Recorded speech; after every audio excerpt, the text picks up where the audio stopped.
안녕하세요. 24차 한림 디스커버리 마이스 시작하겠습니다. 지난주에는 제가 다른 포럼에 다녀오느라고 김미견 학생이 사회를 봤었는데요. 일주일 만에 다시 보니까 저도 약간 어색한 생각이 기분이 좀 들긴 합니다.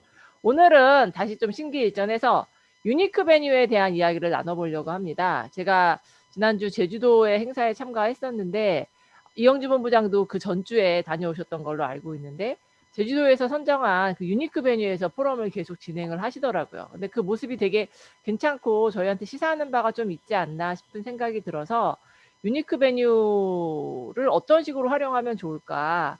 이 행사장이라는 거에 있어서 우리가 지금 뭐 디지털로 다 변화하고 있긴 하지만 그런 이 독특한 장소가 주는 사람들한테 이렇게 분위기를 좀 전환시켜주고 이런 부분들에 대해서 의미가 되게 큰 것 같아서 그런 이야기를 좀 나눠보려고 준비를 했습니다.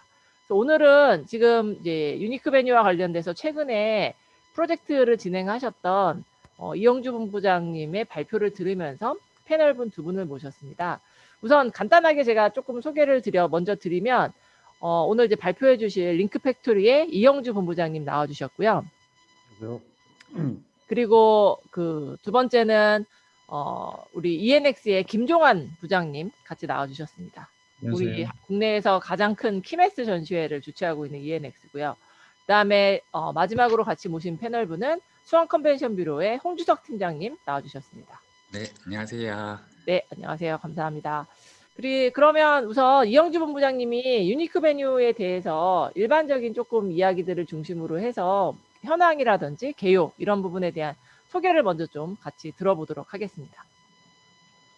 네, 안녕하세요. 반갑습니다. 오늘 뭐 간단하게 그 유니크 베뉴에 대한 좀 말씀드리고 그리고 토론하는 걸로 제가 알고 있어서 간단히 자료 준비해 봤습니다. 자료 다 보이시나요? 네, 잘 보입니다. 네, 네. 이거 간단하게 좀 말씀드리고 시작하겠습니다. 저희 회사에서 지난 한 5개월, 6개월 정도 이제 우리나라 그 코리아 유니크 베뉴, 그러니까 한국관광공사가 선정한 30개의 유니크 베뉴들을 저희가 이제 컨설팅을 했는데요. 그 결과들을 가지고 이제 앞으로 어떻게 마이스 쪽으로 이 시설들을 활용해야 되는지에 대한 한번 정리를 해봤는데 간단하게 이제 말씀드리면 그러니까 저희가 이제 이런 그 베뉴들을 각 속성별로 한 30개 정도 다 조사를 했었고요. 그 결과로 이제 나타난 게 저희가 이제 4가지 분야에서 다 조사를 했습니다. 그 하드웨어나 접근성 부분, 또 그 베뉴 갖고 있는 컨텐츠나 유니크한 부분, 또 그 안에 인적 자원 부분이 얼마나 영향이 있는지, 또 마케팅 어떻게 하고 있는지 4가지 관점에서 다 조사했는데 일단 뭐 국립중앙박물관이나 저 부산 누리마루나 플로팅 아일랜드나 영화의 전당 같은 베뉴들이 각 이제 항목별로 우수한 베뉴로 나타났고요. 다만 이제 저희가 조사했을 때 그러니까 거의 모든 베뉴들이 하드웨어나 접근성 또는 유니크한 부분들은 다 그 우수한 속성 갖고 있었습니다. 워낙 뭐 베뉴를 다 선정할 때 이제 그런 걸 체크했기 때문에 다만 이제 조금 더 부족한 게 그 인적 자원에 대한 부분이나 이 마케팅이나 홍보에 대한 부분들이 그 하드웨어나 어떤 유니크한 면에 비해서는 굉장히 좀 떨어지고 있는 그런 상황이었고요. 또한 이제 지금 그 지역별로도 유니크 베뉴들이 있는데 우리나라에 약 360개 그 유니크 베뉴들이 있습니다. 그래서 그 360개 유니크 베뉴들하고 지금 한국관광공사가 선정하는 코리아 유니크 베뉴 한 30개가 별로 선정 기준이나 이런 것들에 차별화가 안 돼 있고 각 제각각의 어떤 기준들을 갖고 있다는 게 지금 이제 문제라는 것이 나타났고요.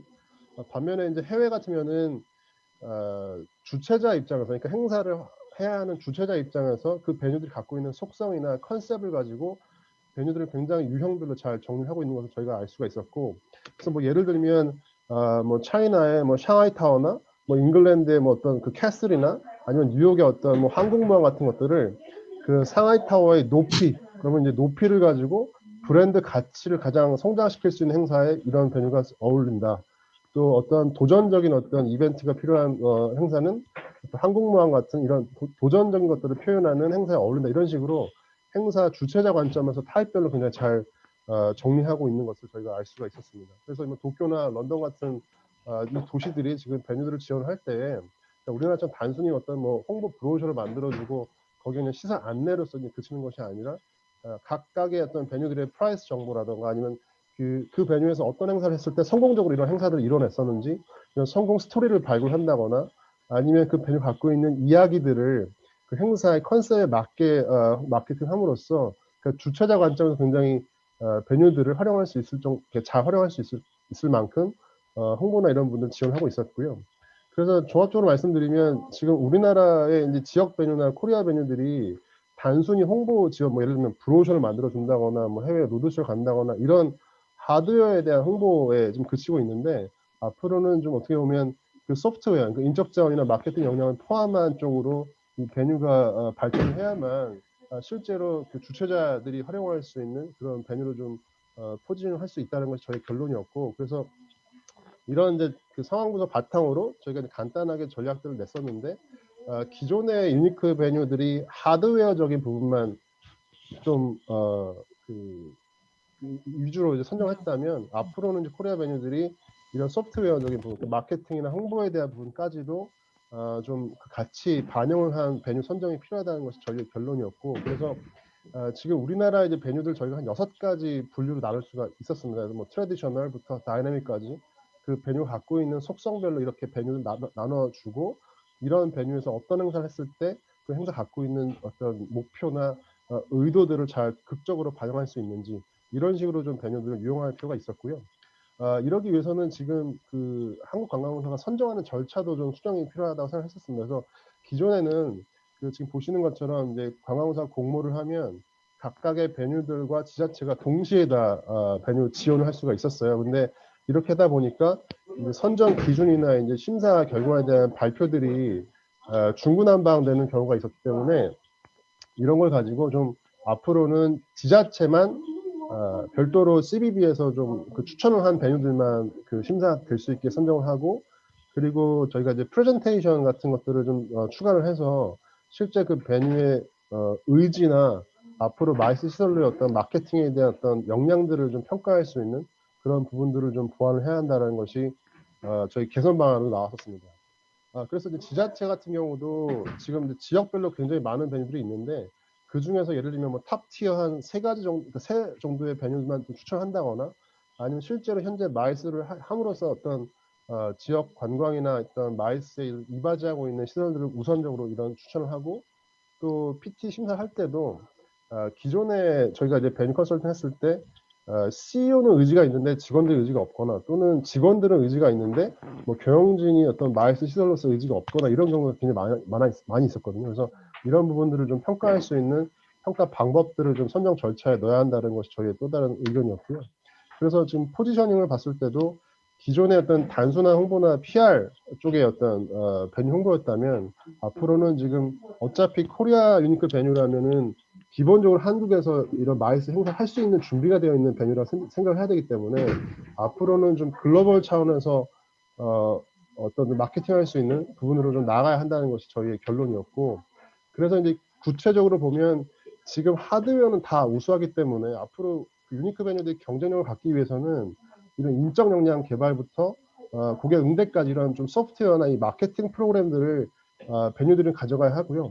실제로 우리나라 베뉴들의 가장 큰 문제가 그 마이스를 잘 몰라요. 그러니까 워낙 원래부터 박물관, 미술관, 그러니까 다른 본질적인 시설이기 때문에 그런 베뉴들한테 뭐 마이스 하라고 해봐야 실은 잘 모르는 분들이 굉장히 많습니다. 그래서 오히려 마이스 실적 내라고 하기 전에 실제로 마이스가 왜 중요하고, 마이스를 해서 이 베뉴에 어떤 이점이 있는지, 또 이 도시에 어떤 이점이 있는지들을 먼저 교육하고 역량들을 개발해 주는 것이 현재 유니크 베뉴들이 어떻게 보면 발전해야 될 부분이라고 저희가 생각하고 있었고요. 그래서 저희가 이제 공사에다 제안했었던 것도 기본적으로 6가지 프로그램들은 좀 공통적으로 지원을 해주자. 예를 들면 교육이라든가, 또 마이스 네트워킹을 통해서 남들이 어떻게 하고 있는지 좀 알아야 될 것 같고요, 베뉴들이. 그 다음에 유니크 베뉴는 사실상 주최자 입장에서는 행사하기 되게 불편합니다. 왜냐하면 이제 원래 마이스들이 아니기 때문에 뭐 F&B나 장비를 다 반입을 해야 될 수도 있고 해서, 그 유니크 베뉴들을 좀 활성화되려면 실제로 이런 베뉴에 대한 어떤 금전적인 지원이라든가, 아니면 컨텐츠적인 지원이라든가, 실제로 베뉴들을 쓸 수 있게 좀 주최자들을 대상으로 좀 지원 정책들이 나와야 한다는 것이 저희의 판단이었고, 또 이미 그 중에서도 실은 잘하고 있는 베뉴들이 있었어요. 그래서 그런 베뉴들은 오히려 이제 우수한 베뉴 프로그램 별도로 만들어서 그 케이스 스터디 같은 것도 만들어 드리고, 또 어떻게 했을 때 마이스로 성공했는지 이런 사례들을 좀 저희가 만들어서 국내뿐만 아니라 실은 이제 미국이나 해외 같으면 이런 베뉴들을 어워드 주는 프로그램들이 있거든요. 그래서 네. 오히려 좀 우수한 베뉴들은 아예 글로벌 어워드에 아예 내보내자라는 것도 저희가 이제 제안을 했었던 이제 부분이었고, 그리고 아까도 말씀드렸지만 마이스를 잘 모르기 때문에 그냥 단순히 뭐 홍보 하나 지원해주고 끝이 나는 것이 아니고 좀 지속적으로 전문가들, 예를 들면 컨텐츠나 뭐 국제회의 같은 것들을 좀 하고 계신 분들을 멘토링으로 해가지고 1대1 지원 정책들이 좀 상시로 나와줘야만 이 유니크 베뉴들이 좀 마이스의 개발이나 운영에 있어서 좀 노하우를 가져갈 수가 있다는 건 저희의 판단이었습니다. 그래서 저희가 6가지에 대한 부분, 또 이런 4가지에 대한 부분 구체적으로 다 이런 그 제안들을 만들어서 컨설팅을 했었고요.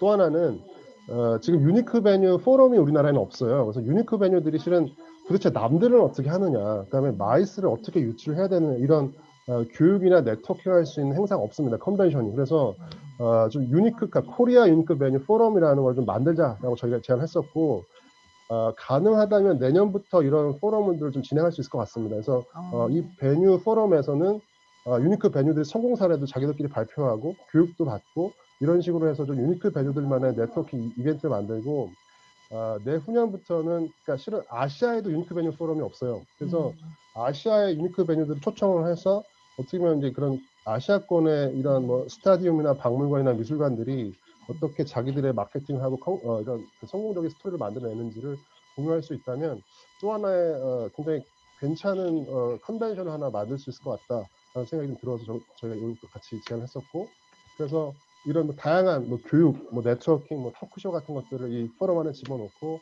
22년부터는 아시아의 주요 유니크 베뉴 관계자들 다 초대를 해서, 그러니까 한국이 어떻게 보면 이런 독특한 경험들을 줄 수 있는 공간에서 행사를 주도적으로 할 수 있다는 것도 좀 먼저 보여줄 수 있는 포럼을 만든다면 이 분야에 있어서 실은 마이스 쪽에서 새로운 어떤 컨벤션 또는 컨텐츠를 만들어 갈 수가 있을 것 같습니다.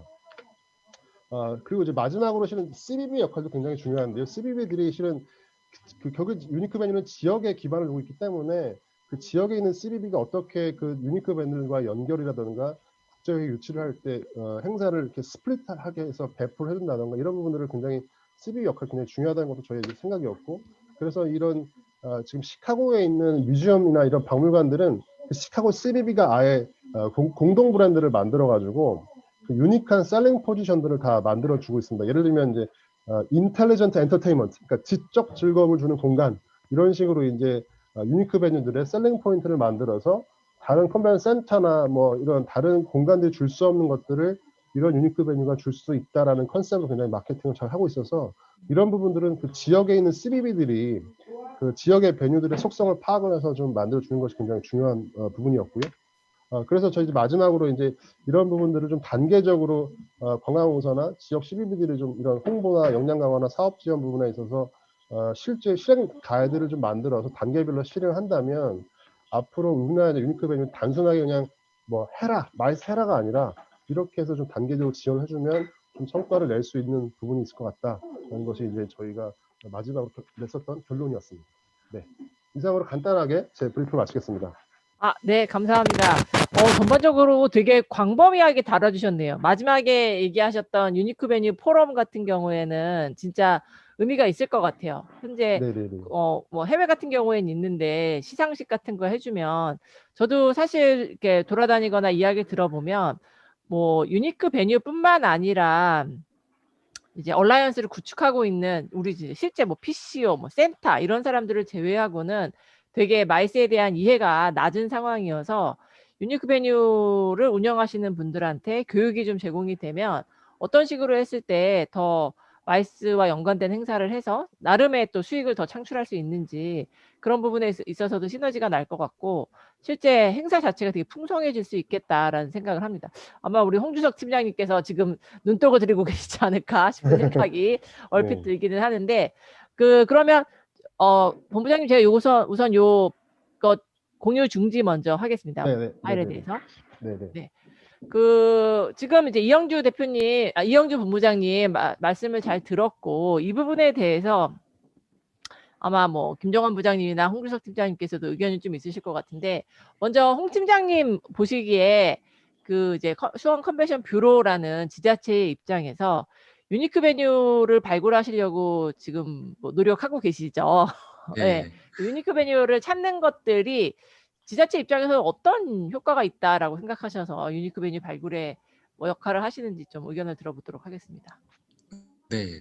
일단 저도 뭐 오늘 좀 급하게 약간 자료를 준비하긴 했는데 아, 그거 그러셨어요? 좀 네, 같이 좀 공유를 드릴게요. 아, 네, 알겠습니다. 아, 오늘은 네. 파일을 같이 많이 보게 되는 그런 세션이 되겠네요. 네. 잘 보이시죠? 잘 보입니다.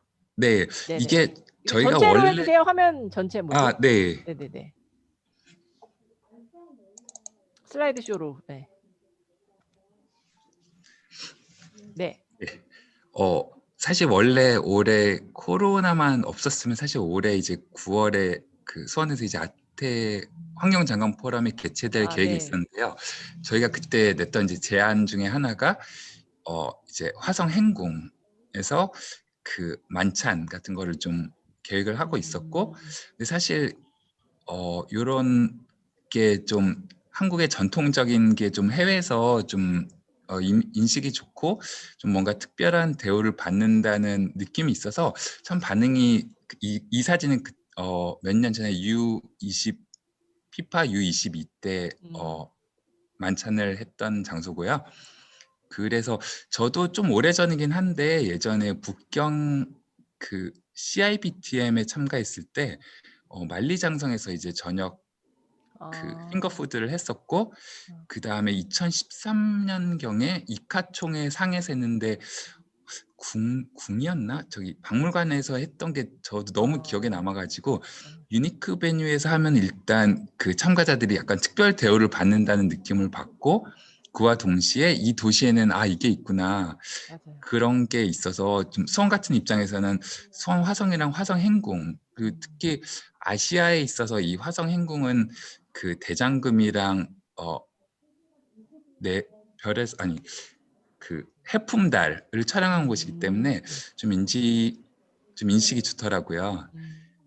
그리고 예전에 제가 이제 영국에서 공부할 때 에딘버러 축제를 한 2번 갔었는데, 여기에서도 그 영국 차원에서 좀 많은 유니크 베뉴로서 활용을 하고 있다고 해서 그게 되게 인상적이었고, 그 다음에 이거는 유니크 베뉴랑 어떻게 보면 좀 비슷한 개념이고 좀 다른데, 한 2014년에 이제 중국 인센티브 단체를 유치할 때 저희가 내세웠던 가장 주요한 게 이제 DMZ 걷기였는데, 이게 약간 한국만의 독특한 이 철책선 걷기를 좀 흥미로워 하더라고요.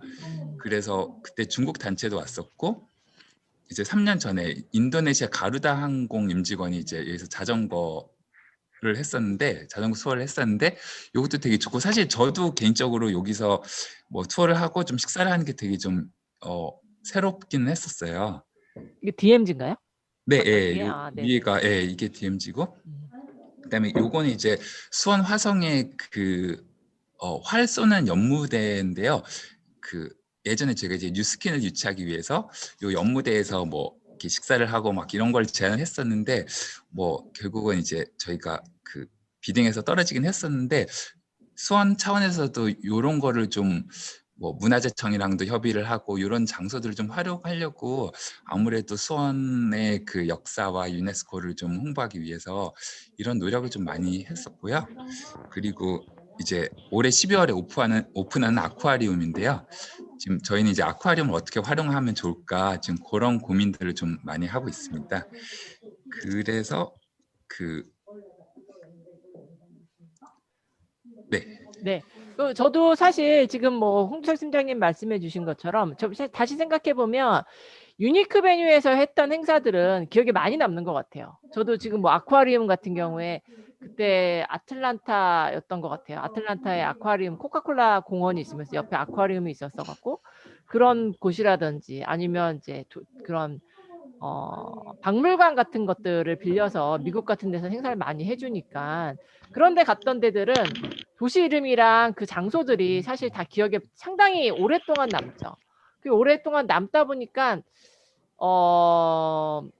그 도시가 우리를 되게 환대해 줬다라는 생각은 분명히 남는 것 같아요. 그래서 그런 이미지, 도시에 대한 어떤 이미지를 좋게 하는 데 있어서는 유니크 베뉴가 분명히 역할을 하지 않나 싶은 생각을 해보게 됩니다. 그래서 아마 수원에서도 그런 차원에서 뭐 행사를 유치하는 데서도 활용할 수 있을 테고, 그다음에 유치된 행사에 참가했을 때 그런 좋은 이미지를 남기기 위해서 유니크 베뉴를 활용하지 않나 싶은 생각이 듭니다. 혹시 김종환 부장님, 이런 물론 이제 국제회의 쪽 파트 일은 안 하시지만 전시회나 이런 것들을 보시면서, 내지는 뭐 국제회의 파트도 혹시 마이스 쪽에 관심이 있으시다면 이런 쪽의 행사들이 유니크 베뉴 활용하는 모습에 대해서는 어떻게 생각하셨을까요?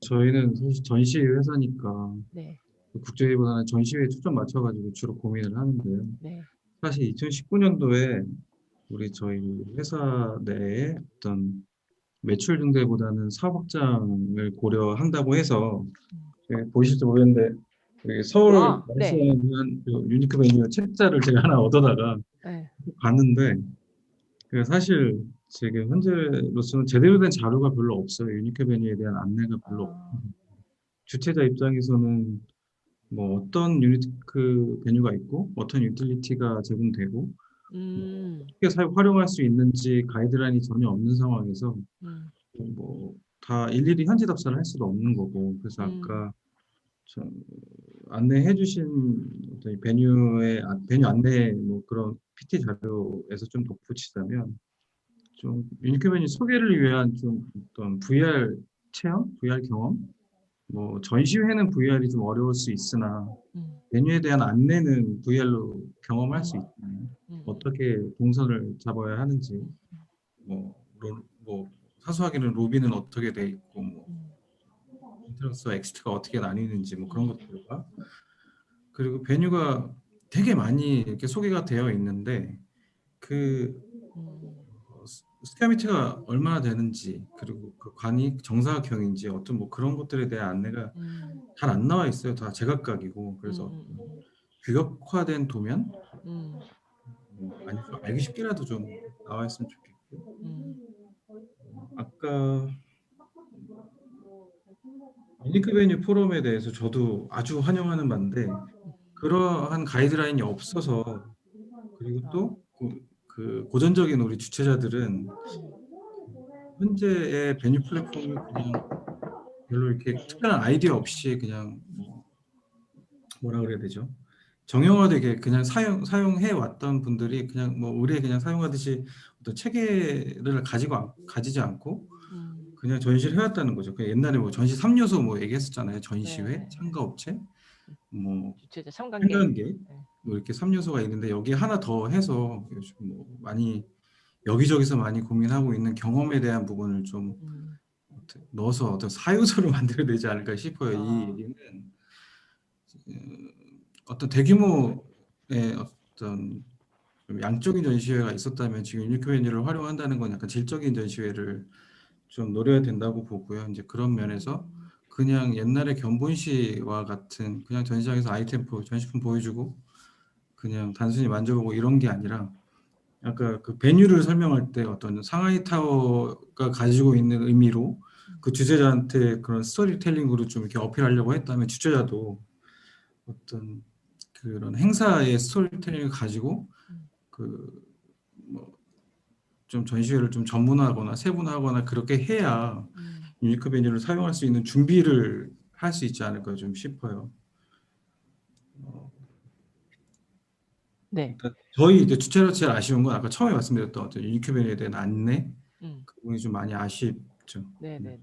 실제 진짜 근데 이제 뭐 우리 유니크 베뉴에 대한 가이드북이랄까 자료가 여러 군데에서 되게 많이 나오잖아요. 제가 오늘 이제 이 웨비나 때문에 황 교수님이랑도 잠깐 그런 얘기를 했었는데, 공사에서도 이제 유니크 베뉴를 선정을 하고 각 지자체에서도 또 유니크 베뉴를 선정하는 그런 상황이란 말이죠. 유니크 베뉴라고 붙이는 데가 되게 많이 있는데, 이제 그런 실예로 제가 지난주에 그 제주도의 카멜리아 힐에서 행사를 했었어요. 그래서 그 제주 뷰로 분들이 카멜리아 힐이 이번에 유니크 베뉴를 선정됐다라고 얘기를 하시더라고요. 그래서 그러면 여기 이렇게 저희는 식물원에서 행사를 했었는데 저런 식물원 같은 데가 이제 회의 장소로 되나 보다라고 생각을 하고, 그러면 여기서 그럼 회의를 많이 할 수 있나 봐요라고 얘기했더니 이렇게 가는 길에 넓은 그 마당 같은 정원이 이렇게 있더라고요. 그래서 저기가 유니크 베뉴로 지정받은 거다 이렇게 설명해 주시는 거예요. 그래서 약간 그럼 야외네 이런 제 머릿속에는 괜히 유니크 베뉴 까멜리아 힐의 유니크 베뉴는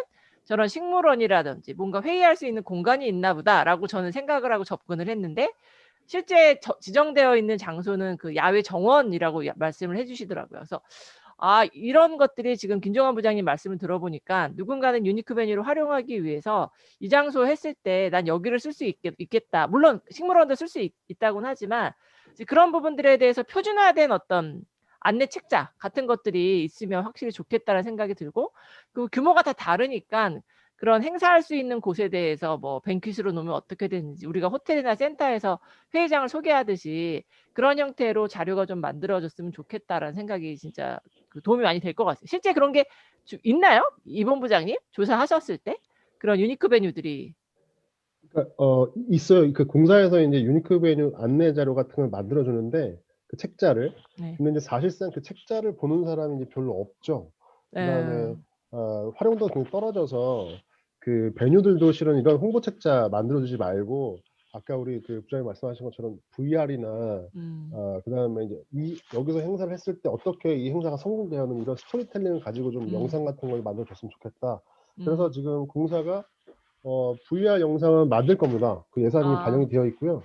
그다음에 이제 그런 홍보 영상도 예전같이 뭐 그냥 건물 스케치가 아니라 실제로 여기서 했었던 성공 스토리를 가지고 좀 주최자분들한테 어필할 수 있는 그런 영상 같은 걸로 오히려 이제 좀 소개를 할 수 있게 그렇게 지금 준비하고 있더라고요. 네. 네네네. 해외는 그러면 어떨까요? 해외 같은 경우에도 유니크 메뉴가 많이 있는데 해외는 그러면 아까 유니크 메뉴 포럼이라는 게 유럽이라든지 미국 같은 경우에는 지금 진행이 네.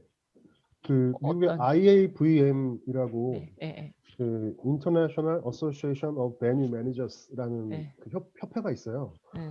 거기 이제 제가 재작년에 그냥 개인 자격으로 가입을 했었는데 거기는 예를 들면 스타디움, 뮤지엄, 뭐 아레나, 컨벤션 센터 이런 식으로 다 베뉴들을 교육을 시키고 그다음에 베뉴 커넥트라는 그 포럼을 만들어 가지고 거기서 이제 어워드를 줘요. 상을. 그러니까 올해 가장 뭐 마케팅 어워드, 뭐 이노베이션 어워드 이런 식으로 베뉴들이 가장 열심히 한 데를 선정을 해서 그러면서 실은 이제 자기들끼리 교육하고 성공 사례나 실패 사례들을 다 공유를 하거든요. 그러니까 이제 그런 포럼을 통해서 이제 베뉴들이 다 공부하고 이제 네트워크하는 자리가 있어서 그거를 이제 우리나라는 아직 없기 때문에 좀 그런 코리아 버전의 유니크 베뉴 포럼 또는 아시아 버전의 포럼들을 우리가 만들면 굉장히 좋을 것 같다 이런 생각을 많이 했었습니다. 예, 그러게요, 실제.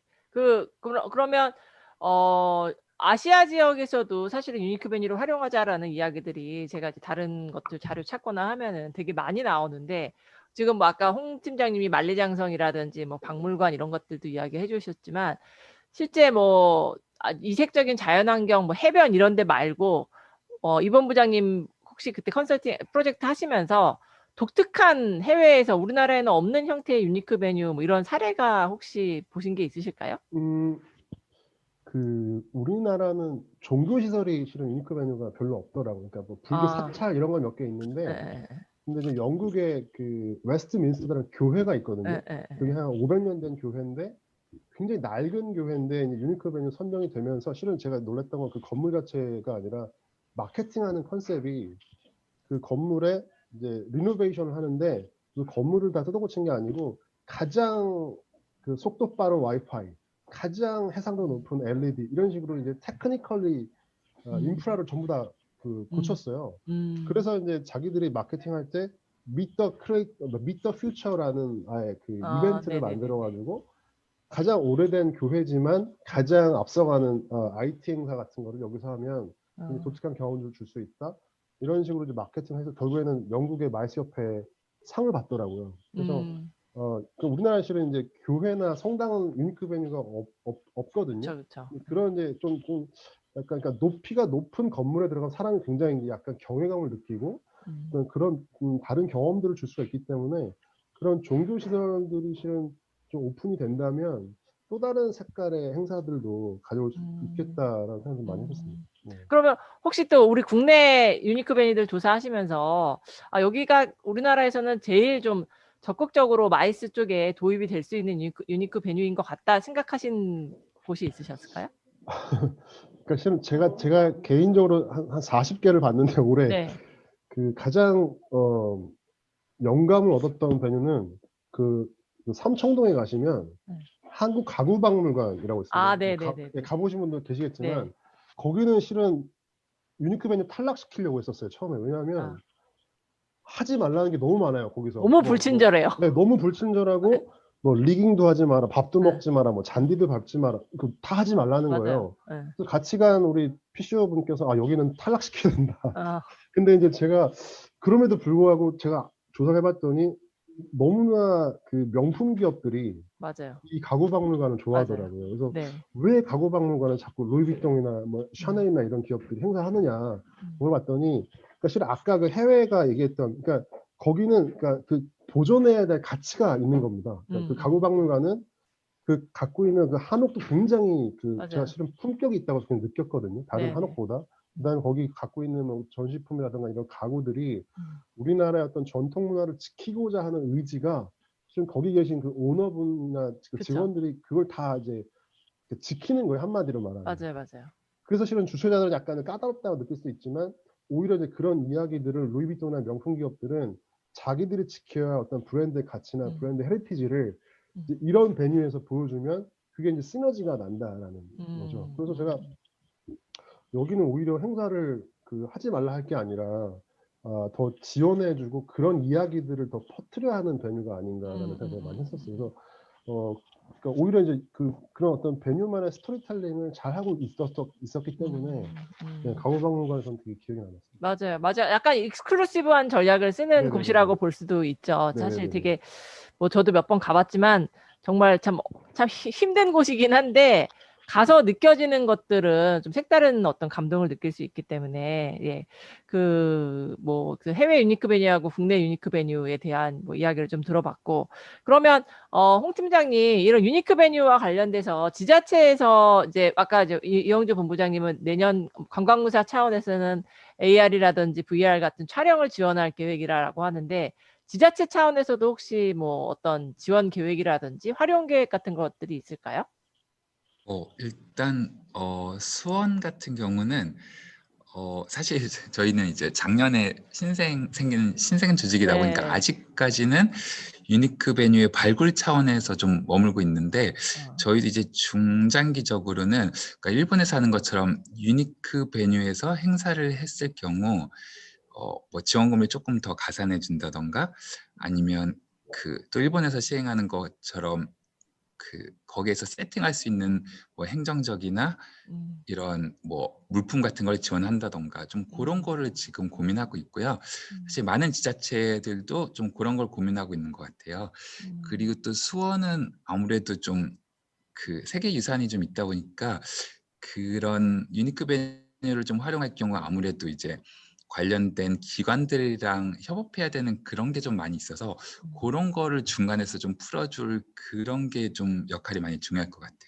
그럼 실제 마이스 얼라이언스라든지 우리 복합지구 할 때도 이제 뭐 센터라든지 호텔 이런 기관들은 당연히 들어오지만 주변에 연관된 뭐 쇼핑이나 관광시설, 유니크 베뉴 이런 데들하고 같이 연계돼야 되는데 저도 이렇게 심사 다녀보면 그게 이제 센터와 호텔은 당연한 일이라고 생각하고 마이스를 잘 아시니까 참여나 이런 데 전혀 문제가 없는데 다른 이제 연관된 시설들 같은 경우에는 마이스 여전히 잘 모르겠다 이런 분들이 많이 계시더라고요. 그래서 그런 부분들을 어떤 식으로 우리가 여기에 같이 아까 뭐 이 본부장 얘기해 주신 것처럼 교육이 하나의 어떤 좋은 예가 될 수도 있을 것 같고 그들이 또 가져갈 수 있는 뭔가 어떤 베네핏이 있어야지 참여를 하지 않을까 싶은 생각이 듭니다. 그래서 뭐 어떤 도시 같은 경우에는 이제 그런 시설들 다 같이 도는 셔틀버스 같은 것들을 행사 기간에 좀 운영하겠다 이런 이야기를 하신 그런 것도 들어본 적이 있는데 그 지자체 차원에서 근데 제가 보기에는 이게 약간 유니크 베뉴가 알아서 니네가 마이스에 이런 일들이 있으니까 너네가 알아서 시장을 좀 발굴해서 같이 좀 들어와 봐. 이렇게 해서는 절대 안 움직이는 것 같아요. 절대 안 움직이고 결국 지자체가 그 부분에서 역할을 조금 중간자 역할을 잘 하셔갖고 양쪽을 다 끌어당길 수 있는 그런 부분들이 분명히 필요하지 않을까 싶은 생각을 저도 좀 해보게 됩니다. 김 부장님, 제가 지난번에 아까 잠깐도 말씀드렸지만 회의 때 김 부장님께서 이제 우리가 전시회 같은 것들이 온라인으로 바뀌면서 아무래도 내년도까지도 뭐 2019년도의 규모를 가져간다라는 건 사실 지금 조금 어렵지 않을까 싶은 생각을 하는데, 그때 이제 전시회 같은 경우에도 유니크 베뉴를 좀 활용했으면 좋겠다라는 의견을 주셨던 걸로 기억을 해서, 혹시 이제 어떤, 아까도 잠깐 말씀해 주시긴 하셨지만 그런 전시회에 유니크 베뉴가 활용된다라는 부분을 어떤 의미로 이야기하셨었는지 좀 알려주시면 다른 분들도 되게 활용하실 수 있는데 도움이 되실 것 같아요. 저희 지난번에 얘기했던 건 이제 전시회, 코로나 상황에서 전시회가 축소될 수밖에 없고, 주최자는 어떤 비용적인 면, 경제적인 측면을 생각하지 않을 수 없으니까 또 전시회 안 할 수는 없고, 그래서 전시회 규모를 좀 다소 축소시키고 온라인하고 좀 접목시키는 거였는데, 얼마 전에 일본에서 온 뉴스레터를 보니까 거기는 이미 하고 있더라고요. 그 아, 온라인하고 오프라인하고 접목을 해서 주최자가 전시품과 부스를 준비해주고 온라인으로 연결시켜줘가지고 화상으로 상담을 한다던가, 그러니까 전시품의 경험은 오프라인에서나 온라인에서나 뭐 두 가지 투웨이를 이렇게 진행할 수 있는, 물론 뭐 컨슈머 제품에 그냥 가능한 경우가 있지만 뭐 그런 쪽으로 진행을 하고 있고요. 사실 뭐 유니크 베뉴를 온라인 상황에서 사용을 하자라는 건 그때 그냥 아이디어 중에 하나였고, 그 사실 저희 뭐 하나 또 그냥 번외로 좀 말씀드릴 만한 게, 지스타를 작년에 저희가 대행을 한번 했었는데 그때 장소가 좀 모질란 것도 있고, 그리고 또 이제 아이디어 제공을 해줘서 도움을 이제 백스코 주차장에다가 설치를 해서 온라인 전시회를 한번 해보자. 뭐 물론 그게 한 100부스 정도 나온다고 하더라고요. 그러니까 한 부스에 그 스퀘어 뭐 대충 2배로 따져보면 한 1800 스퀘어미터 정도 되겠네요. 어, 100부스가 들어가는 대형 돔이고, 그리고 야간에도 진행할 수 있고, 오히려 돔의 뭐 어떤 조명 효과나 프로젝터나 뭐 이런 것들을 쏴서 더 야간에도 빛을 발할 수 있는 어떤 좀 더 되게 유니크한 음, 그런 전시 장소도 뭐 꾸며볼 수 있고요.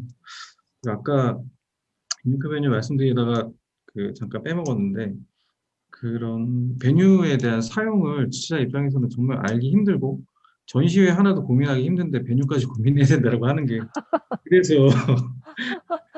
그래서 누군가 이렇게 좀 제안해 줬으면 좋겠어요. 어떤 뭐 아, 코디네이터라고 해야 되나요? 베뉴 네, 네, 코디네이터라고 하면 네. 어, 너네가 뭐 저희 의료기 전시를 하고 있으니까, 너네가 의료기 전시를 하고 있는데 뭐 요즘에 뭐 비대면 진단이나 어떤 그런 홈 네트워크 뭐 관련해서 뭐 그런 쪽과 의료랑 뭐 이렇게 좀 전문화하고 세분화한 전시회를 여기서 할 수 있어 뭐라는 식의, 예를 음, 들면 DDP가 전체 다 합하면 한 4,000 스퀘어미터 전후로 되는 걸로 알고 있거든요. 음, 근데 사실 4,000 스퀘어미터면 감이 얼마 안 올 텐데, 세택 전시장 그거 다 합해봐야 세택 전시장이 10,000 스퀘어미터 네, 네. 정도인가요? 밖에 안 돼요. 안 네, 될걸요, 아마 주고. 네, 그것도 안 되고, 사실 그 세계관을 통합해서 쓰는 전시회가 그렇게 많지가 않아요. 보통 네, 한올 네, 네. 그렇게 사용하니까 사실 뭐 디스플레이 같은 데서 전시 공간으로 활용을 한다고 하면 음, 전시품에 따라서 가능할 거라고 생각합니다. 이제 그러기 위해서는 아까 말씀드렸던 어떤 통합적인 매니저, 음, 그런 분들이 한 분 뭐 지자체에서 모아갖고 뭐 관광재단에서 관광공사에서 만들든가, 음, 그 저희 주최자들 말고도 뭐 어떤 PCO, PEO 분들도 있을 거고, 음, 작게는 뭐 그냥 소규모 행사를 기획하시는 분들이 많을 텐데, 대행사들도 있고, 그런 분들이 그런 장소를 잘 찾지 못해가지고 전시회나 어떤 행사를 못하는 경우가 있으니까, 음, 좀 그런 유니크 베뉴에 대해서 좀 음, 제대로 이제 정보를 이렇게 종합해서 좀 안내해 줄 수 있는 매니저 음, 음, 분들이나 기관이 좀 있으면 어떨까 음. 싶습니다. 사실 유니크 베뉴 포럼, 네. 그 어떤 베뉴에 대한 얘기도 좋겠지만, 유니크 베뉴 포럼에서는 주최자들이나 어떤 행사 기획자들 간에 음, 어떤 유니크 베뉴라고 하면 다 소규모 공간이잖아요. 음, 작은 공간에서 할 수 있는 행사의 어떤 기획적인 어떤 그런 좀 소프트웨어적인 부분을 좀 많이 얘기했으면 좋겠고, 뭐 베뉴에 어떤 이런 베뉴가 있고 뭐 안내하고 뭐 이런 거는 사실 포럼에서 그냥 간단히 아, 다루고 그냥 네네네. 상시 받을 수 있는 안내 아. 서비스가 될 수 있으면 좋겠어요. 그 한 가지 제가 이제 해주신 말씀 중에 아까 그 부산에서 하셨던 온라인 돔 실제 하셨나요? 그 램파티라고 해서 이제 그 전시회 종료하고 나서 네. 아, 전시회 끝나고? 전시회 이제 6시 클로징하고 네. 나서 아, 예. 뭐 부산까지 오신 분들 많잖아요. 전국 네네네. 각지로. 그 사람들이 좀 더 게임을 즐길 수 있게 음. 그렇게 해서 이제 램파티 개념으로 하려고 했으나 아, 못 예, 하셨어요? 네, 이거 비용적인 부분이 조금 있어요. 이제 저희가 그거 아, 그 도움을 설치하는 비용을 이제 업체한테 스폰을 받아가지고 진행을 이런 얘기 해도 되는지 모르겠지만 아무튼 이런 계획이 있었어서 아. 네, 했으면 참가자도 훨씬 늘고 되게 좋았을 것 같은 생각은 드는데. 근데 저도 재밌었을 거라고 생각을 했는데 네. 뭐 게임이라는 특성상 제가 여기 어떤 분한테 들었더니 게임하는 사람들은 밤 12시 이후부터 움직인대요. 네. 그래서 밤 12시 이후부터 행사에 뭐 이런 아이템 같은 걸 걸면 걔네들이 왕창 들어와서 아이템 사느라고 막 동영상 다 보고 막 이런다고 그런 얘기를 하던데 그 그때는 그게 잘 안 됐으나 뭐 다들 관심 있게 듣기는 했어요. 그런 아이디어에 대해. 아, 다른 행사 네. 뭐 하시는 분들이 어떤 아까 뭐 어떤 산이 뭐 그 주변 환경이 되게 좋은데 전시할 네. 공간이 없다라고 하면 네. 그런 돔을 설치해서 전시회는 행사를 할 수 있는 네네네. 네. 그런 아이디어도 있다라는 거 그냥 한번 공유해봤어요. 아, 그다음에 이제 말씀하셨던 우리나라에 진짜 그게 없는 것 같아요. 베뉴 파인더 하는 그런 서치 엔진이 해외 같은 경우에는 많이 우리나라 베뉴들을 중심으로 해서 이거를 조금 구체적으로 찾을 수 있게 할 수 있는, 물론 우리가 뭐 CBB라든지 공사 이런 데 들어가면 호텔이나 뭐 센터들에 대한 이야기들은 나오는데 뭐 유니크 베뉴도 이름 정도는 나옵니다. 뭐 웹페이지를 찾아 링크 주소 이 정도 조금 나오긴 하는데 해외는 사실 가면 베뉴파인더 이런 이 서치 엔진 같은 것들이 만들어져 있어서 내가 하고자 하는 목적에 맞춰서 찾는다든지 뭐 규모라든지 이런 거에 따라서 이제 그 뭐죠 필터를 집어넣으면 딱 찾아주는 그런 것들이 있는데 진짜 우리가 그런 것들을 좀 간과하지 않았나. 유니크 베뉴에 대한 이야기들을 사실 시작한 지 되게 오래됐음에도 불구하고 기본적으로 갖추고 있어야 되는 것들을 오늘 이야기를 하다 보니까 '아, 하나도 안 갖추고 있었었네.' 막 이런 생각이, 우리가 이거를 발굴하는 거에만 너무 집중을 하고 있었고 실제 이걸 어떻게 운영하는데 쓸 사람들한테 어떤 편의의 형태로 제공할 것인지 이런 부분들이 조금 부족하지 않았었나 싶은 생각을 해 보게 됩니다. 사실 한 가지 더 네. 말씀드리면 네네네. 무슨 베뉴 파인더 이런 거 어떤 장소가 적합한지 어떤 구조로 되어 있는지 이것도 네. 중요해요. 네. 근데 더 큰 문제는 아까 본부장님 얘기하셨는데 인적 능력이 전혀 안 돼 있어서 되게 협조적이지 않다는 거죠. 네. 어떻게 보면 약간 좀 그런 면에서 뭐 브로커라고 해야 되나? 중간에 좀 그런 부분을 조율해주고 뭐 전문적으로 할 수 있는. 에이전트. 네, 근데 그 네. 명분이 있는 좀 제대로 아. 명하고 그런 분들하고 아. 좀 커뮤니케이션을 잘할 수 있는 분들이면 원래 좋겠어요. 원래 우리 이영주 부부장님 원래 그런 쪽에 관심이 있지 않으셨어요? 뭐야? 유니크 베뉴나 이런 베뉴 쪽으로 베뉴를 이제 물론 운영하는 것도 관심이 있으시지만 지금 김종환 부장님이 얘기해 주시는 것처럼 저런 중간 비즈니스에는 관심 없으셨나요? 아니요, 관심이 많은데요. 예. 그 돈이 안 될 것 같아가지고. 네. 아, 그러세요?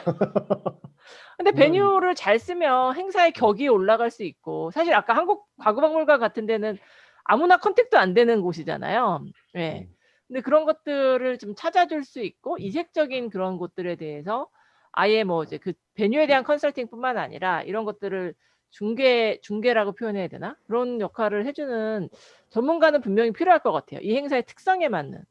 그다음에 아까 스토리도 예, 다 알고 계시고. 예, 예. 제가 실은 근데 좀 요새 많이 느끼는 게 우리 마이스는 저도 마찬가지지만 마이스 업계에서는 이제 바라보면 되게 좀 너무 우리가 작게 얘기하고 있는 생각이 많이 드는 게 네. 네이버에서 맞아요. 그 스타트업 중에 한 5년 전에 스페이스 클라우드라는 회사가 있었거든요. 그 회사는 뭐냐면 그냥 뭐 이런 파티 공간, 그다음에 뭐 세미나장, 뭐 댄스 교습장, 그러니까 우리 사회에 이렇게 놀고 있는 시설들을 다 묶어서 플랫폼으로 만들어서 지금 말씀하신 것처럼 그런 공간 예약 시스템을 만들었어요. 스페이스 클라우드라는 아, 회사가. 예. 그래서 이 회사는 네이버가 인수를 해버렸어요, 아예. 왜냐하면 아, 이제 네이버의 예약 플랫폼에다가 이걸 얹어가지고 네.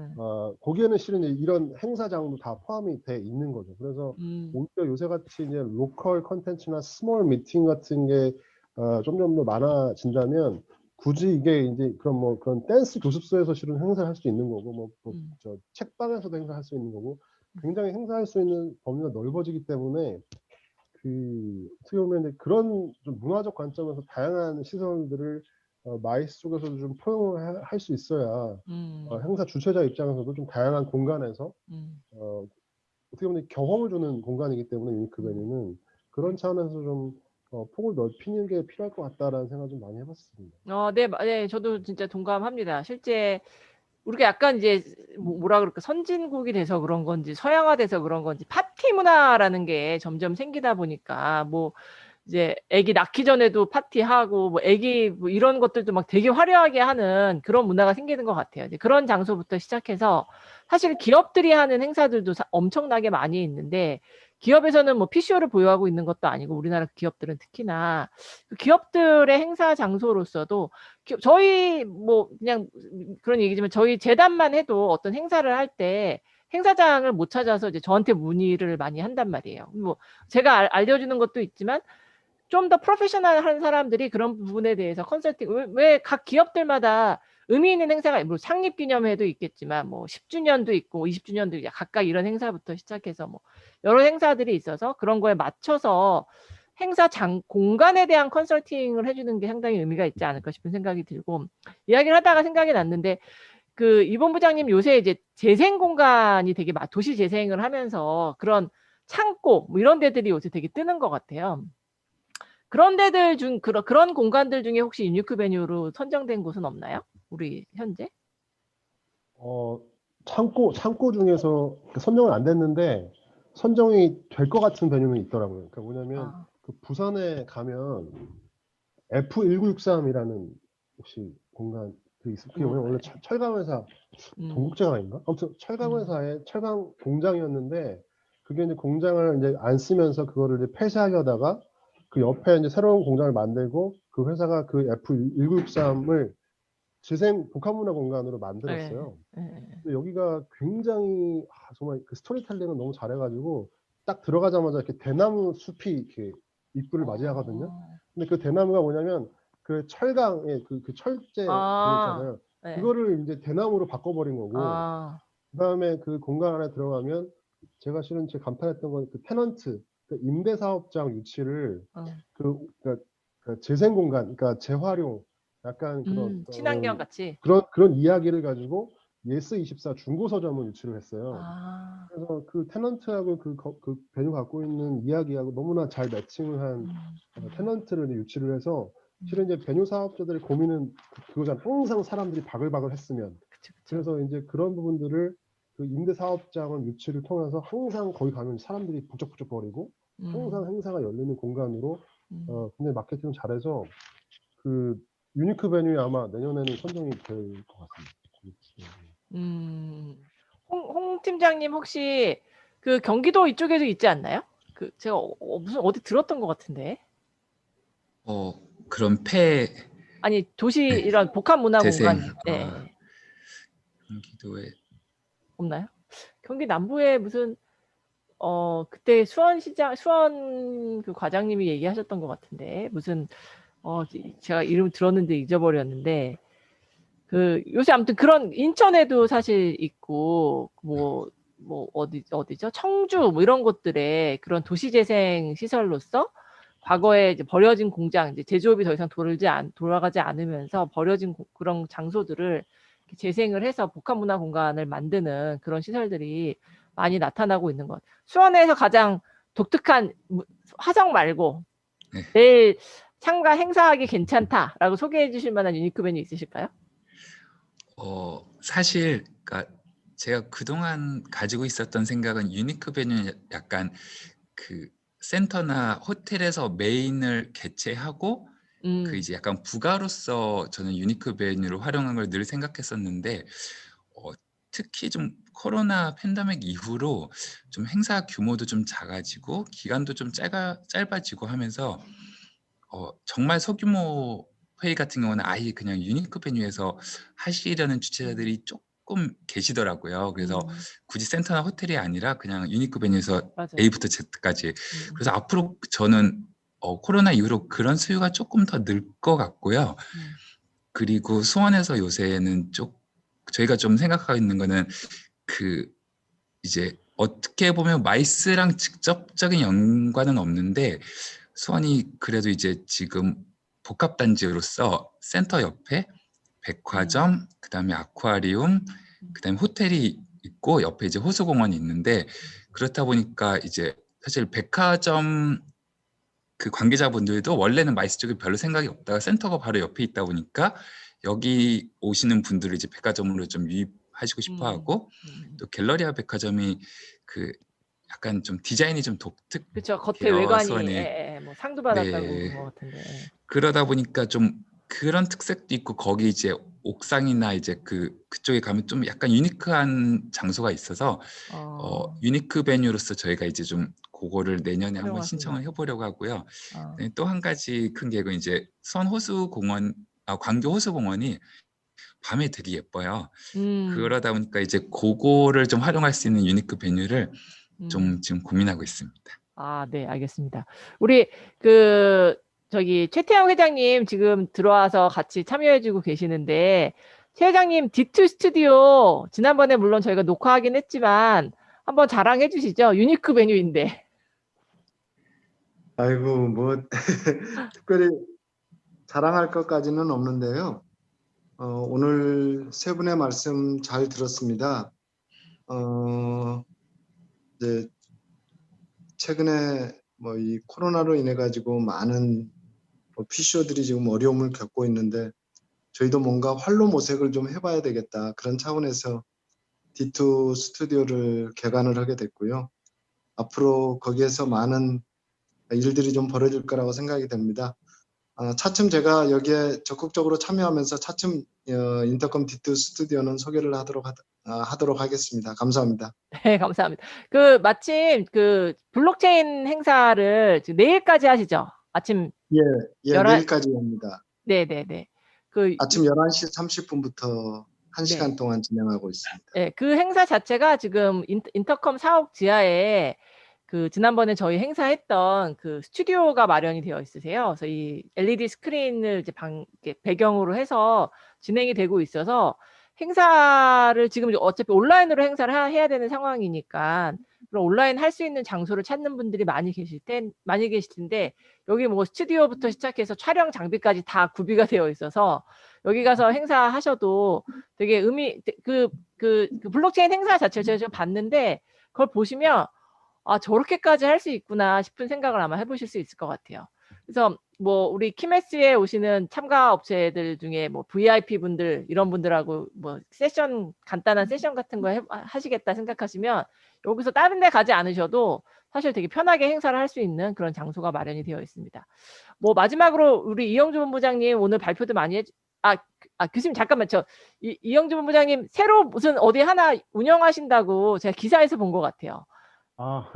소개해 주시면 안 될까요? 예, 장안평에 자동차 산업종합정보센터라고 있어요. 4층짜리 건물인데 그거를 이제 저희 회사에서 이제 위탁 운영하게 됐고 거기는 이제 장안평이 원래 중고차 산업단지인데 그래서 그런 중고차 산업 활성화를 위해서 이제 서울시가 지은 건데 이게 이제 잘 운영이 안 되다 보니까 이제 민간 위탁 하기로 했는데 저희가 뭐 저도시를 예전에 그런 베뉴를 해봤기 때문에 그 센터의 이제 운영과 아까 교수님 말씀하신 장안평의 도시재생 그런 부분들은 이제 같이 좀 활성화 차원에서 이제 저희가 맡게 됐습니다. 그러면 그 시설은 향후에 어떤 형태로 쓰이게 되나요? 이제 그 안에 이제 교육장도 있고 세미나장도 있고 전시장도 있고 그다음에 이제 회의실도 있고요. 그리고 이제 그런 장안평 지역의 중고차 딜러들이나 이런 장안평의 이런 제조업자들 그런 분들을 위한 뭐 메이커스 랩 또는 뭐 스타트업 그다음에 뭐 그런 자동차 관련 뭐 유튜브 크리에이터들 이렇게 같이 좀 촬영할 수 있고 그런 좀 커뮤니티 공간 메인이 목적이었고 그래서 이걸 가지고 이제 장안평만의 어떤 지역 활성화에 약간 허브 같은 역할을 할 수 있게 저희가 좀 만들려고 하는 계획입니다. 네, 알겠습니다. 황 교수님 아까 뭐 예, 의견 있으신 것 같아요. 그 오늘 얘기 그 유니크 벤유 얘기 잘 들었고 저 또 뭐 많은 경험이 있긴 한데 저 이런 그 얘기를 좀 하고 싶은 게 지금 우리가 유니크 벤유 얘기한 지가 제법 오래 되거든요. 그래서 물론 성공 사례도 있고 한데 아마 성공 사례는 제주도에 그 생각의 정원이라는 데가 있죠. 원래 그 분재원인데 그 생각의 정원 그 사장님이 젊은 사장님이 이제 더 이상 분재로는 한계가 있으니까 그 일종의 유니크 베뉴로 활용을 해서 그 참 좋잖아요, 그죠? 특히나 그 또 실내 공간도 있고 그래서 이제 그걸 직접 보고 했는데 저는 이제 오늘 좀 주장하고 싶은 게 다들 이제 말씀하셨는데 뭐 유니크 베뉴를 지정은 했는데 실제로 디테일은 지금 잘 모르는 거예요. 이 김주환 분이 얘기 들으면서 정말로 내가 공감을 했는데 그럼 거기에 면적이 얼마나 되는 건지, 그 음식은 뭘 제공해 주는 건지, 그 다음에 가격은 어떠한지, 그러면 내가 필요한 그 시점에 그 일시에 비어 있는 건지, 쉬는 건지, 뭐 이걸 뭐 도무지 모르는 거라. 그리고 제가 이 얘기를 하는 것은 제가 강원도 강원 비료에서 스포츠 마이스를 행사를 했는데 어떤 교수가 이런 얘기를 하는 거예요. 아니 강원도에서 2018년 그 올림픽을 끝내고 난 뒤에 강원도가 스포츠의 메카라는데 자 학생들 데리고 강원도에서 뭘 하려고 그러면 아무것도 안내가 없다는 거예요. 뭐 거기에 뭐 돈을 얼마나 어디에 있는지 그게 뭐 수용이 어떻게 되는 건지 뭐 월요일 날 하는 건지 안 하는 건지 그다음 거기에 무슨 트레이너가 있는 건지 아무것도 없다는 거예요. 제 얘기는 뭐냐면 에든버러는 그 에든버러 축제를 할 동안에 그 시설들을 사실 디테일하게 제공을 하는 거예요. 그 에든버러 시에서. 그래서 누구나 다 가서 아 내가 여기 가면 방이 몇 개인데 방은 몇 평짜리고 뭐 샤워가 되는 건지 뭐 창문 의자 이 디테일하게 그 정보를 제공한다 이거죠. 저는 우리 정부처럼 관광공사가 요즘같이 이렇게 불경기 때는 이걸 해줘야 돼요. 이런 걸 디테일하게 조사를 해서 DB로 만들어서 우리 채팅사장면 우리 PCO나 아니면 주최자한테 제공을 해야 되는 거라. 우리가 이런 시설들이 있다. 어차피 지금 스몰 미팅이 많아지잖아요. 그죠? 그걸 왜 안 하느냐 이거죠. 그걸 디테일하게 조사를 해서 DB를 만들어서 그걸 제공을 하라 이거죠. 뭐든지 그죠? 좀 그럴 필요가 있고. 그다음 또 한 가지는 지금 우리 그 유니크 베뉴는 그 자체가 스토리를 가져야 돼요. 그냥 지수는 안 됩니다. 이게 어떤 데 역사를 가지고 있고 그래야 뭐지 코드가 맞을 거 아닙니까? 그죠? 제가 그 이탈리아 투스카니에 갔을 때 행사 ISO 행사 갔는데 그때 유니크 베뉴가 뭐였냐면 그 일종의 그래 치킨 요리 스쿨이었습니다. 근데 거기서 와 저는 정말 감동을 한 게 그래서 행사를 하면서 딱 요리하는 그 모습을 바로 보여줘요. 그러면서 저녁에 같이 이제 식사를 하는 거예요. 지금도 너무 멋지게 생각이 되는 거예요. 그러니까 거기서 배출된 학생들이 로마에 가서 다 쿠크 셰프가 되는 거예요. 우리가 거기 가서 행사를 했대요. 그럼 저는 평생 투스카니 그럼 그만 기억하고 있는 거예요. 좀 그런 것처럼 우리도 유니크 베뉴에서 좀 더 적극적으로 의미를 부여하고 스토리를 갖고 그다음 거기다 디테일한 정보를 딱 만들어서 그걸 데이터에서 만들어서 제공을 하자 이거죠. 얼마나 많아요 전국에. 그게 바로 우리가 소상공인 살리는 길이고 우리 고용 창출입니다. 그래서 우리가 다 같이 노력을 해서 오늘 많이 들어오시는 다 같이 노력을 해서 우리 스스로라도 품을 팔아가지고 마치 우리가 내비 그 우리가 하나하나 조사하는 것처럼 그렇게 유니크 메뉴를 발굴해서 하나하나 우리가 요거는 10명짜리 20명짜리 그럼 여기는 어떻게 하고 디테일은 뭐가 있고 아니 그러면 거기 업체가 살까 그게 우리 소상공인 살리고 우리 진짜 어려운 그 여건에서 사는 길이다 이거죠. 그 저는 이런 걸 우리 정부나 아니면 우리 저 관광공사 우리 뷰로가 이걸 해야 된다 저는 생각을 합니다. 예. 교수님 그 지난번에 우리 서울관광재단에 갔었을 때 그 행사할 때 세빛둥둥섬조차도 사실 예. 그 적자라는 거라고 얘기하잖아요. 1년에 이제 매출이 얼마 안 나온다. 또 잘 모릅니다. 네. 아는 사람만 알. 세빛둥둥섬 자체에 대해서 거기서 행사를 얼마나 하는지 뭐 이거 잘 모르는 거라 그게. 회장님 맞지 않습니까, 회장님? 맞습니다. 네. 그 세빛둥둥섬처럼 사실 반포대교 지나면서 누구나 다 볼 수 있는 위치에 있음에도 불구하고 저기가 행사장이다라고 생각이 안 되는 경우도 사실 되게 많은 것 같고 그러니까 그런 부분들이 지금 황 교수님 말씀해 주신 것처럼 DB화되지 못했거나 이런 부분들에 대한 홍보가 약하기도 하고 그다음에 인력 자체가 없다 보니까 프로그램을 개발하는 그런 것들이 아예 지금 진행이 안 되는 거죠. 그러다 보면 이게 선순환으로 돌아가줘야 되는데 시설은 어떻게 보면 막 만들어져 있고 뭐 있는 것들은 있지만 그냥 있기만 하고 저희가 활용을 하지 못하는 그런 상황이지 않나 싶은 생각이 듭니다. 네. 혹시 뭐 더 추가적으로 발언이나 뭐 이야기 하실 거 못다한 이야기가 있으실까요? 세 분 다 없으신가요? 다 권영돈 본부장님 나오셨는데 한 말씀 하셔야지. 권영돈 본부장님? 잠깐 나오셨는데. 권 본부장님이 마이크가 있으시구나. 네. 권영돈 본부장님 오랜만에 나오셨는데 혹시 근데 너무 지금 늦게 들어오셔갖고 저희가 무슨 얘기했는지 모르실 것 같은데 아니요, 유니크벤이 제가 이제 전철 안에서 계속 듣고 왔습니다. 듣고 왔고 그러셨어요? 이제, 예. 예, 이제 집에 도착해서 이제 비디오를 켰는데요. 다 들었습니다. 다 들었는데 제가 짧게 기회를 주신다면 말씀드리자면 유니크 베뉴에 대한 데이터베이스가 산발적으로는 있는데요. 그냥 종합적인 DB 구축은 안 돼 있는 것 같아요. 그러니까 예를 들면 어떻게 보면 유니크 베뉴에 대한 플랫폼 자체가 아직 없다. 그러다 보니까 어떤 곳이 컨벤션 데스티네이션으로 기획자들이 선택하고 그리고 주최자들이 선택하는 그런 정보 자체가 조금 취약한 게 아닌가라는 생각이 들고요. 또 한 가지는 이제 유니크 베뉴들이 좀 소규모이다 보니까 예를 들면 기반 시설이 너무 부족하다는 거죠. 그러니까 예를 들면 아까 제가 말씀하셨던 이 본부장님께서 이제 부산에 있는 1963 말씀하셨잖아요. 거기 접근하려면 굉장히 힘들어요. 그러니까 주차 시설도 물론 좀 소규모로 있긴 하지만은 접근 자체가 너무 힘들기 때문에 그런 부분에 있어서 좀 여러 가지로 개선이 필요할 것 같고요. 그리고 예를 들면 그곳에서 행사를 하려면 유니크 베뉴가 되게 다양하게 있는데 그 행사를 하기 위해서 필요한 여러 가지 조건들이 있잖아요. 뭐 아까 기반 시설도 있지만은 특히 이제 F&B 같은 경우에는 잘 안 돼 있거든요. 그래서 그런 것들 종합적으로 서비스해 줄 수 있는, 그러니까 소규모 베뉴들이 갖고 있는 장점도 있지만 그런 이제 수요자들의 요구를 충족시켜 줄 수 있는 기반 서비스가 없다 보니까 그걸 좀 통합해서 할 수 있는 누가 될지 모르겠지만요. 어떤 분들이 아니면 어떤 조직이 어떤 기관이 나서서 좀 해줘야 되는 부분이 좀 절실한 것 같습니다. 그게 이제 유니크 베뉴를 활성화시키는데 굉장히 중요한 조건이 되지 않나 싶습니다. 네네네. 뭐 아무튼 포럼이 만들어지려면 유니크 베뉴 협회가 우선 만들어져야 되지 않을까 싶은 생각이 또 들기도 하고요. 네.